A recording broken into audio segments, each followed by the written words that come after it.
বৰ্তমান আমি যাব লাইছো অলপ ঘুৰিব যাওঁ বুলি ভাবিছো দেৰি হ'ব কোনফালে যাওঁ ঠিক নাই ৰ'দটো আজি বহুত দি আছে আমাৰ বাকি সকলো ওলালেই যাওঁ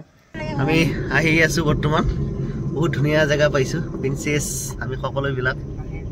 কিন্তু খালি ৰ'দটো পইছে কাৰণ অলপ দিগদাৰ হৈছে আমাৰ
আপোনালোকে কমেন্ট কৰিবচোন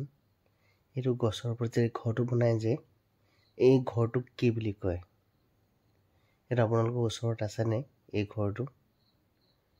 এইটো কিহৰ কাৰণে এই ঘৰটো বনাই আপোনালোকে কমেন্ট কৰি জনাবচোন যদি কোনোবাই জানে আৰু এই ঘৰটো প্ৰায় পাহাৰীয়া অঞ্চলবিলাকত দেখা পোৱা যায় আপোনালোকৰ ওচৰত এনেকুৱা ঘৰ আছে নেকি জনাবচোন যেটো গছৰ ওপৰত বন্ধা হয় আমি ফাইনালি আহি পালো ভাল লাগিছে ইয়াতে বহুতখিনি ধুনীয়া এটা পৰিবেশ সুন্দৰ এনভাইৰনমেন্টাল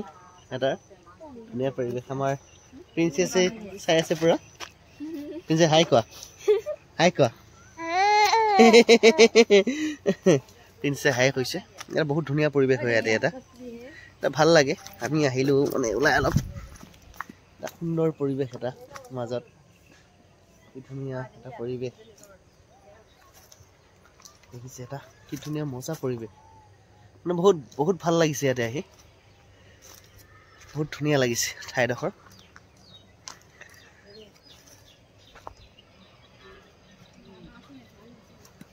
পৰিবেশ